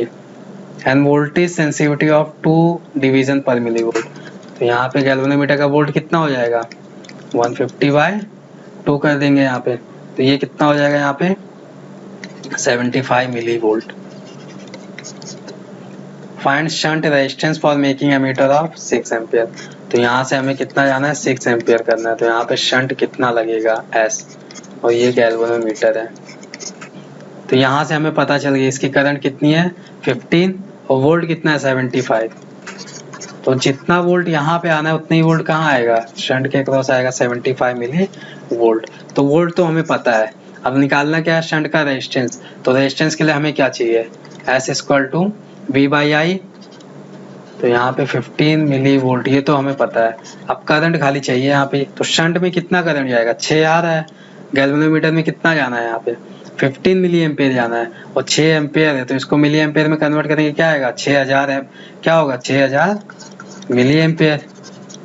तो 6000 मिली एम्पेयर आ रहा है, इसमें कितना जा रहा है 15 मिली एम्पेयर, तो इसमें कितना जाएगा 85 मिली एम्पेयर, यही तो जाएगा। अब ये क्या हो जाएगा कैंसिल हो जाएगा, तो यहाँ से 75/1585। अब इसको सॉल्व करें क्या आएगा शंट का रेजिस्टेंस आ जाएगा, जो भी आएगा यहाँ पे वैसे भी दे रखा है 10⁻³ तो यहाँ पे -3 के फॉर्म में 75 इसको क्या लिख सकते हैं 1.6 तो 10⁻³ इसको सॉल्व कर लेंगे। यहाँ पे 6 यहाँ पे कितना 1.6 दे रखा है तो यहाँ पे लगभग 125 या 12.5 हाँ 12.5 के आसपास आएगा ये लगभग, ठीक है। इसको सॉल्व कर लेंगे हम लोग। Focal length of 2 lens are f and f' and dispersive power are ω0 and 2ω0 respectively to form a chromatic combination from this। तो ये NTA काफी बार दे रहा है, इसके लिए क्या होता है omega is directly proportional focal length and inversely proportional power, और क्या होता है माइनस साइन के साथ। तो यहाँ पे हम लोग क्या लिख देंगे f/f' = माइनस f के लिए क्या होगा सीधा सीधा ओमेगा डायरेक्टली प्रोपोर्शनल है ω0/2 2 ओमेगा नॉट कैंसिल हो जाएगा। तो यहाँ से क्या एफ डैश के टर्म में पूछा, तो एफ डैश इक्वल टू क्या आएगा -2f। कौन सा ऑप्शन हो जाएगा यहाँ पे, बी ऑप्शन। ये चीज ध्यान रखना कि यहाँ पे क्या होता है, ओमेगा डायरेक्टली प्रोपोर्शनल है, इनवर्सली प्रोपोर्शनल पावर, तो ये क्या होना है minus. Assuming the sun to be spherical body of radius capital at a temperature T Kelvin, तो यहाँ पे सन का टेम्परेचर रेडियस क्या है R और टेम्परेचर कितना है T है। Evaluate the total radiant power incident on earth at a distance R from the sun, तो हमारे पास ये सन है, टेम्परेचर T है, रेडियस R है, इससे कितने डिस्टेंस पे अर्थ है, स्मॉल r डिस्टेंस पे, और अर्थ पे कहाँ जाना है, कितने पे पढ़ना है, R0 is the radius of earth and sigma is the Stephen constant।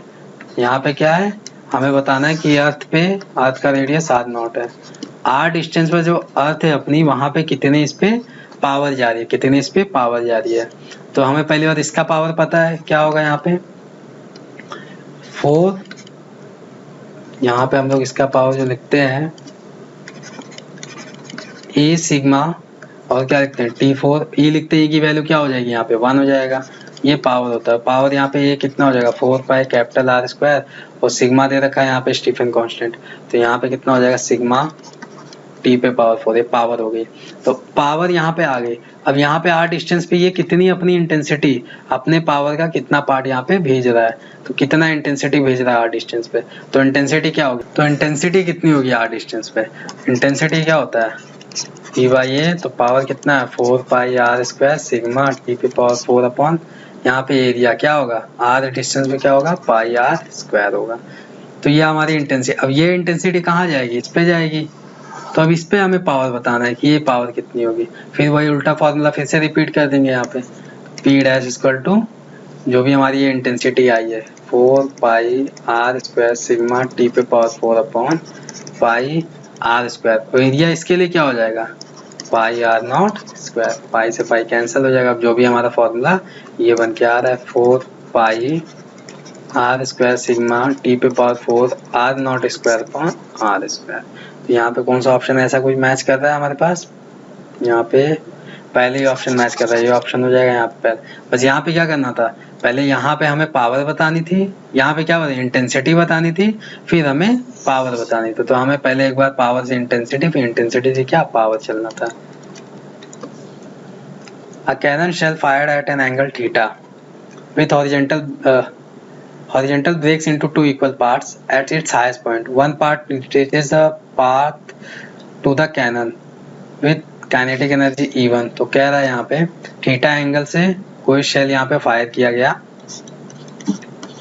यहाँ पे थीटा एंगल से शेल फायर, और जो क्या होता है यहाँ पे हाईएस्ट पॉइंट पे, मीन्स ये हाईएस्ट पॉइंट पे दो इक्वल पार्ट में यहाँ पे ब्रेक कर जाते हैं, 2 इक्वल पार्ट्स, और एक क्या होता है एक अपने पाथ को दोबारा, मीन्स इसकी वेलोसिटी क्या हो जाएगी यहाँ पे u cos थीटा, और दूसरा हमें दूसरे के बारे में कुछ नहीं बताया गया, उसकी एनर्जी दे रखी है E1, और दूसरे की खाली एनर्जी बताई गई E2 है, तो ये m/2, तो दूसरा वाला भी क्या होगा m/2। अब इसकी वेलोसिटी के बारे में हमें कुछ नहीं बताया गया क्या है क्या नहीं है, तो हम लोग क्या करेंगे यहाँ पे मोमेंटम कंजर्व से लगाएंगे, पहले दोनों मास कितना m रहा होगा और वेलोसिटी कितनी u रही होगी, बाद में इसकी वेलोसिटी क्या होगी minus m/2 u cos theta, और इसकी वेलोसिटी प्लस m/2 v मान लेते हैं, v डैश हमने माना v डैश। तो अगर हमें इसकी वेलोसिटी मिल जाए तो एनर्जी में रिलेशन बता सकते हैं कि वेलोसिटी का जितना रेशियो होगा उसका स्क्वायर क्या होगा एनर्जी का रेशियो होगा। काइनेटिक एनर्जी दे रखा है, ये टोटल एनर्जी नहीं काइनेटिक एनर्जी है, तो यहाँ से मास क्या हो जाएंगे कैंसिल हो जाएंगे, तो यहाँ से v डैश की वैल्यू कितनी आ रही है 3/2 u cos theta equal to क्या हो जाएगा यहाँ पे v डैश।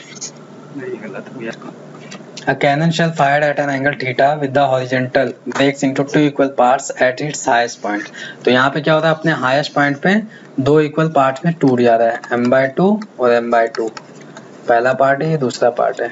फिर क्या कहता है one part retraces the path to the cannon, ये पहला कोई भी पाथ एक जो पार्टिकल है मतलब एक जो पार्ट है हमारा वो इस पाथ को वापस से क्या कर रहा है रिट्रेसमेंट, यहाँ पे वेलोसिटी क्या होनी है इसकी m/2 के u cos थीटा होनी है, तो इसकी कितनी हो जाएगी हमें पता लगाना है यहाँ पे। फिर काइनेटिक एनर्जी का रेशियो पूछ रखा है यहाँ पे E1 और यहाँ पे E2, सेकेंड वाले का। तो सेकेंड रेशियो कब बता सकते हैं काइनेटिक, जब इसकी वेलोसिटी का रेशियो पता हो। तो यहाँ पे क्या करेंगे, मोमेंटम कंजर्व करेंगे। पहले क्या थी, पूरी बॉडी थी, मास m था, वेलोसिटी क्या थी, u cos थीटा थी।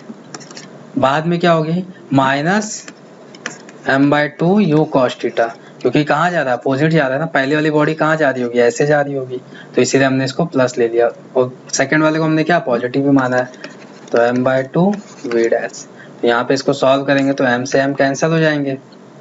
क्या आएगा यहाँ पे 3/2 u cos theta equal to क्या आएगा, v डैश बाय 2 आएगा। 2 से 2 क्या हो जाएगा, कैंसिल। तो v डैश कितना आ रहा है, 3u cos थीटा। अब इससे पहले जो सवाल आया था बस इतना पूछा था, एक बार AIPMT में आया था, बस इतना पूछा था इसने कि अगले पार्टिकल की वेलोसिटी बताओ 3 cos थीटा। अब इसने क्या कहा, एक का थोड़ा सा आगे पूछ लिया, काइनेटिक एनर्जी का रेशियो। तो काइनेटिक एनर्जी क्या होती है, v स्क्वायर पे डिपेंड करता है। तो क्या हो जाएगा, यहाँ पे रेशियो लगा देंगे। ये कितना टाइम है, 3 टाइम है ना। पहला वाला क्या था, u cos थीटा, पहला वाला क्या है, u cos थीटा, दूसरा वाला 3u cos है। तो 3 टाइम में वेलोसिटी एनर्जी क्या होगी, 9 टाइम्स हो जाएगी। कौन सा ऑप्शन है, डी ऑप्शन हो जाएगा।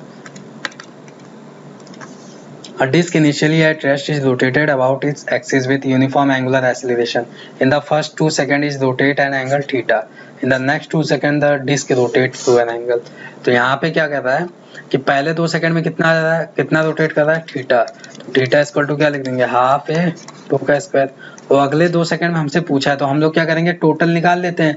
4 सेकंड में कितना कर रहा है, थीटा डैश हाफ अल्फा 4 का स्क्वायर। यहाँ पे इसको करेंगे तो कितना आएगा, ये थीटा डैश इक्वल टू कितना आ रहा है, 4 थीटा आ रहा है। तो ये पूरे 4 सेकंड में है।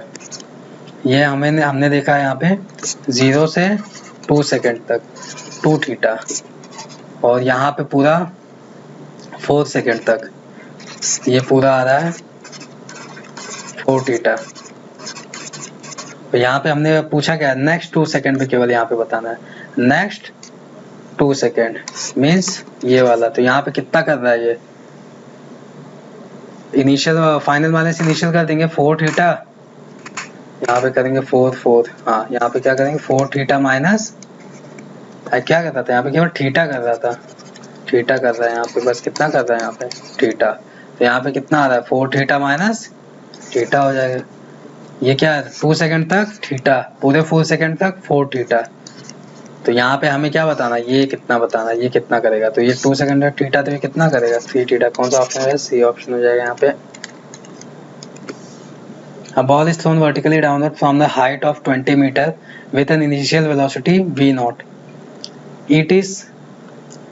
It collide with the ground, lose 50% of its energy in collision and rebound to same height. क्या कर रहा है यहाँ पे, 20 मीटर हाइट से कोई बॉडी गिर रही है, उसके बाद यहाँ पे कोलाइड करने के बाद 50% एनर्जी क्या कर दे रहा है, ये लॉस कर दे रहा है, और वापस से कहाँ जा रहा है, ये सेम हाइट पे, वापस से सेम हाइट पे जा रहा है 20 मीटर पे। तो पूछा इनिशियल वेलोसिटी v0 कितना था। अब यहाँ पे अगर ये खाली ड्रॉप होता तो जा ही नहीं पाता, वापस लॉस करने कहाँ जाता, आधे हाइट पे जा पाता था। लेकिन यहाँ पे इसके बाद वेलोसिटी है, इसी वजह से वापस से जा पा रहा है। तो यहाँ पे वेलोसिटी कितनी मान लेते, v0 से फेंका गया था, तो यहाँ पे टोटल कितना हो जाता, half m v0 square plus mgh हो जाता है, ये टोटल हो जाता है। और इतना फिर वापस चला जाता है, कितना लेके, इसका 50% ही लेके जा रहा है, लेकिन mgh। तो हमें v0 की वैल्यू पूछ रखी है, m कैंसिल हो जाएगा। ये कितना आएगा, v0 स्क्वायर बाय 4 प्लस यहाँ पे क्या हो जाएगा, gh by 2 equal to gh। तो यहाँ पे कितना आ जाएगा, v0 स्क्वायर बाय 4, यहाँ पे gh बाय 2, तो ये कितना 2 टाइम्स, तो v0 स्क्वायर 2gh। तो यहाँ पे v0 कितना आ गया, √2gh। इसको कैलकुलेट कर देंगे, 20 इंटू 20 कितना आ रहा है, 20 मीटर पर सेकेंड, ऑप्शन हो जाएगा यहाँ पे। The period of simple pendulum inside a stationary lift is t। Stationary lift तो कितना है, t है। The lift accelerate upward with acceleration g/3। अब लिफ्ट क्या हो रहा है, ऊपर जा रहा है। तो जब ऊपर जा रहा है यहाँ पे a इक्वल टू g/3, तो हम लोग जानते हैं यहाँ पे g इफेक्टिव क्या बन जाता है इस टर्म में, यहाँ पे g प्लस a, तो g प्लस g/3, तो कितना हो जाएगा यहाँ पे 4g/3। अब यहाँ पे हमें टाइम पीरियड का यहाँ पे रेशियो निकाल के फाइनल वाली बतानी है। तो मान लेते हैं t डैश हो रहा है, इनिशियल t है, और लिफ्ट क्या है पहले रुकी है तो g, और यहाँ पे बाद वाली 4g/3। तो कितना हो रहा है ये √3/√4 का कितना हो 2, तो t dash by t means कितना आ रहा है, t डैश t √3/2। कौन सा ऑप्शन जा रहा है यहाँ पे, सी ऑप्शन हो जा रहा है। A bob hangs from a rigid support by an inextensible string of length L. It is released from rest when string makes an angle 60 degree with vertical. The speed of the bob at the lowest point. तो यहाँ पे कह रहा है, यहाँ पे हमें 60 degree पे था वर्टिकल से, इसको यहाँ से रिलीज किया, तो यहाँ पे हमें लोएस्ट पॉइंट पे बताना है, यहाँ पे स्पीड बताना है v। तो हमें पता होगा जितना यहाँ पे पोटेंशियल एनर्जी का लॉस होगा, पोटेंशियल एनर्जी जितना लॉस होगा उतना क्या होगा काइनेटिक एनर्जी में गेन, तो हाफ एम वी स्क्वायर। और पोटेंशियल एनर्जी सिस्टम में क्या होता है सर्कुलर मोशन में, M G L 1 minus cos theta. ये अगर याद है तो डायरेक्ट कर सकते हैं, ये कितना होना है length 1 minus cos theta into L, ये होता है यहाँ पे लेंथ। तो यहाँ से एम कैंसिल और v इक्वल टू क्या होगा 2gl 1 माइनस कॉस थीटा का रूट। तो यहाँ से कितना हो जाएगा 2gl 1 minus cos theta, cos 60 की वैल्यू कितनी है 1/2, 1 माइनस 1/2 कितना 1/2 ही आएगा, तो 2gl/2, 2 से 2 कैंसिल, कितना आ रहा है रूट gl, ये ऑप्शन हो जाएगा। बस यहाँ पे ये ध्यान होना चाहिए, लॉस इन पोटेंशियल एनर्जी क्या होता है गेन इन काइनेटिक, और यहाँ पे पोटेंशियल एनर्जी कितना लॉस होता है ये पता। The activity of a sample of radio active material is A1 at T1, A2 कितने टाइम पे T2, its mean life is capital T, means then which of the following statement is correct. तो यहाँ पे एक statement कौन सा correct है ये बताना है। तो क्या रखेंगे हम लोग यहाँ पे, पहला A1 टाइम पे कितना e पे पावर, यहाँ पे इनिशियल जो है e पे ए नॉट मान लेते हैं, ए नॉट था उससे पहले, e पे power minus lambda into T, और क्या दे रखा है यहाँ पे 1/t हो जाएगा, तो 1/t टाइम पीरियड दे रखा है ना यहाँ पे, तो अरे वो हाफ लाइफ, तो यहाँ पे 1/t, और ये क्या हो जाएगा T1 टाइम पे। तो ये पहला इक्वेशन आया। दूसरा equation A2 equal to A naught minus 1/t, और ये क्या है T2 है। तो यहाँ पे रेशियो बताना था A2/A1, तो इसको अगर इसको डिवाइड करेंगे क्या आएगा e पे पावर माइनस T2/t, और ये टर्म नीचे रहेगी तो ऊपर जाएगी क्या आएगी प्लस T1/t। तो इसको हम लोग और क्या लिख सकते हैं यहाँ पे e पे पावर T1 माइनस T2/t, तो A2/A1। तो यहाँ पे किस टर्म में दे रखा है A2 इक्वल टू A1e। अब यहाँ पे ये तो हो ही नहीं सकता है यहाँ पे, तो कौन सा ऑप्शन किया, सही ऑप्शन हो गया यहाँ पे T1 माइनस T2। तो क्वेश्चन ये दिखने में बड़ा था। Microscope is an optical instrument which, तो माइक्रोस्कोप क्या करता है यहाँ पे विजुअल एंगल को क्या कर देता है हमारे बढ़ा देता है। होता है क्या यहाँ पे मैग्निफिकेशन हम लोग क्या पढ़ते हैं, एंगल मेड बाय इमेज, और क्या एंगल मेड बाय ऑब्जेक्ट, ये तो पढ़ते हैं। तो विजुअल एंगल को क्या करता है बढ़ा देता है यहाँ पे। The magnetic susceptibility of the paramagnetic substance, temperature दे रखा है इतना दे रखा है, इस वैल्यू एट -173 पे हमें इसकी वैल्यू बता। तो क्या होता है ससेप्टिबिलिटी 1/टेम्परेचर क्या होता है इनवर्स होता है यहाँ पे, ससेप्टिबिलिटी क्या होता है टेम्परेचर का इनवर्स होता है। तो ये कितना टेम्परेचर है यहाँ पे 200 केल्विन है, और ये कितना है 100 केल्विन है। तो क्या हो रहा है यहाँ पे हाफ हो रहा है, तो ये कितना हो जाएगा ट्वाइस हो जाएगा। कौन सा ऑप्शन है बी ऑप्शन होगा, सीधा पता चल रहा है यहाँ पे। A rectangular loop of metallic wire of length A and breadth small b and carries a current I. The magnetic field at the center of the loop. तो यहाँ पे हमें रेक्टेंगल दे रखा है एक्चुअल में, और सेंटर ऑफ द लूप पे magnetic field पूछ रखा है यहाँ पे। तो मैग्नेटिक फील्ड एक्चुअल में होता क्या है यहाँ पे किसी भी वायर के लिए μ0/4 पाई I बाय, और ये जो लेंथ होती है इस वायर की ये वाली लेंथ I बाई, अब यहाँ पे A मान लेते हैं, जब ब्रेथ यहाँ पे B दे रखा है और ये A दे रखा है, तो यहाँ पे कितना हो जाएगा ये वाली लेंथ A/2, इसके लिए मान लेते हैं A/2। और क्या होता है फिर साइन φ1, ये φ1 और ये φ2, तो साइन अब यहाँ पे आना चाहिए साइन φ1 प्लस साइन φ2। तो साइन कितना हो जाएगा यहाँ पे, साइन देखेंगे तो यहाँ पे क्या होगा परपेंडिकुलर जो कि होगा b/2, और क्या होगा अपॉन हाइपोटेनस, तो यही होगा ना, और हाइपोटेनस ये होगा कितना √b²/2 प्लस a²/2, यहाँ पे भी क्या है होल स्क्वायर b²/4 a²/4, तो यहाँ पे आएगा b² प्लस a²/2। तो ये हमारे पास क्या आ रहा है, ये आ रहा है साइन, तो ये हाइपोटेनस आ गया। अब साइन फाई क्या होगा, sine phi perpendicular upon hypotenuse means b/2 upon, और हाइपोटेनस क्या है √b² प्लस a²/2, यह हाइपोटेनस आ गया, और प्लस साइन φ2, सेम चीज 5 के लिए भी यही आनी है, तो इसका क्या कर देंगे, सीधा सीधा ये कर देंगे 2 टाइम। ये हो गया हमारे पास एक तार के लिए हो गया। अब ऐसा एक सामने भी है इसके, तो इसको और क्या करेंगे, और इसको ट्वाइस कर देंगे। अब ये सेम चीज इसके लिए भी निकालेंगे, तो बस क्या होगा, यहाँ पे डाटा चेंज हो जाएगा, जहाँ पे बी है वहाँ पे क्या हो जाएगा, ए हो जाएगा। और इसको हम लोग सॉल्व कर लेंगे, जो भी आएगा वो हमारा क्या है आंसर। इसको और सिंपली सॉल्व करते हैं।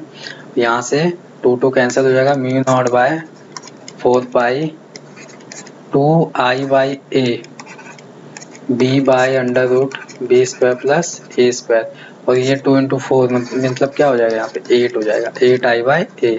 तो ये तो हमारा क्या हो गया, ये 2 तार के लिए हो गया। अब सेम क्या आएगा, इसके लिए भी आएगा, बट डाटा चेंज हो जाएगा। यहाँ पे क्या हो जाएगा, a हो जाएगा और यहाँ पे b हो जाएगा।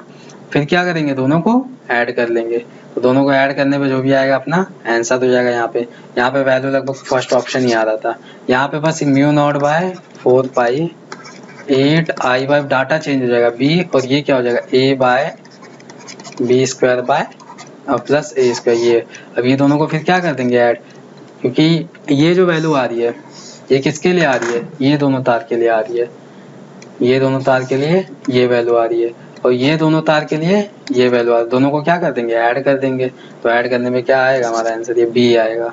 Assuming that potential energy of spring is 0 when it is stretched by x naught by 2, its potential energy when it's compressed by x naught is। तो यहाँ पे एक्चुअली पोटेंशियल एनर्जी नहीं, चेंज इन पोटेंशियल पूछा है। पहले अगर इसको x not था, बाद में इसको अगर x नॉट बाय 2 करे चेंज इन पोटेंशियल, तो क्या हो जाएगा यहाँ पे हाफ के एक्स नॉट स्क्वायर, तो ये क्या हो जाएगा हाफ के एक्स नॉट बाय 4 का स्क्वायर। यहाँ पे क्या करना है, इसको माइनस करना है, तो दिख रहा है यहाँ पे कितना हो जाएगा 3/8 के एक्स स्क्वायर। कौन सा ऑप्शन जा रहा है यहाँ पे, ये ऑप्शन। यहाँ पे चेंज पूछा है, यहाँ पे क्या है टाइपिंग मिस्टेक, यहाँ पे चेंज पूछा है। In the figure shown the capacity of condenser C is 2 microfarad, the current in 2 ohm resistance is। तो मैंने कहा था कि जब कैपेसिटर दे और कुछ करंट की बात करें तो हमें क्या मान लेना है, ये इनफाइनाइट टाइम पे। इनफाइनाइट टाइम पे क्या होता है, करंट नहीं जाती। कैपेसिटर मीन्स ये वाली क्या हो जाएगी, यहाँ करंट नहीं जानी है। तो हमारे पास क्या है, सीधा सीधा हमारे पास ऐसा कुछ है सिस्टम, 2 ओम 3 ओम और ये कितना दे रखा है 2.8 ओम, और ये आ रहा है 6 वोल्ट की बैटरी। तो हमें किस में बताना है, इसमें करंट बतानी है, इसमें हमें करंट बतानी है। तो हम लोग क्या करेंगे, यहाँ पे टोटल करंट निकाल लेते हैं पहले। तो टोटल रेजिस्टेंस कितना होगा यहाँ पे 2/3, 2 + 3 6/5 मीन्स कितना आ रहा है 0.3 नहीं, यहाँ पे 1.2 आएगा। कितना आ रहा है ये 1.2 एम्पीयर। तो यहाँ पे आ रहा है 1.2 ओम, और ये कितना है 2.8, तो टोटल कितना हो जाएगा 4 ओम। तो टोटल रेजिस्टेंस 4 ओम है, और वोल्ट कितना है 6 है, तो करंट कितना हो जाएगा यहाँ पे, करंट हो जाएगा यहाँ पे, ये 4 ओम है, 6 है आई, तो आई हो जाएगा अपने पास 3/2 मीन्स 3/2 एम्पियर होता है। कितना होता है 3/2 एम्पियर। तो यहाँ से टोटल करंट आ रही है 3/2 एम्पियर। अब ये क्या होगी, डिवाइड होगी, तो डिवीजन के हिसाब से कैसे जाता है यहाँ पे करंट। यहाँ पे अगर पोटेंशियल सेम है तो क्या होगा, इनवर्स में बटेगा 1/r। तो यहाँ पे 3 ओम है तो कैसे बटेगा, करंट का अगर रेशियो देखा जाए, यहाँ पे करंट का रेशियो अगर 2:3 में रेजिस्टेंस है तो करंट कैसा आएगा 3:2 में आएगा करंट। तो कितना हो जाएगा 3, और नेट कितना आ रहा था 3/5, और ये क्या है 2, अरे सॉरी 3/5, यहाँ पे करंट हो गया 3/2 इंटू 3/5। ठीक है, इसको कैलकुलेट करेंगे कितना आएगा 9/10, तो क्या आएगा 0.9 एम्पियर। कौन सा ऑप्शन हो जाएगा यहाँ पे, बी ऑप्शन हो जाएगा। तो यहाँ पे क्या हो, करंट कैसा बटेगा रेजिस्टेंस के इनवर्स में।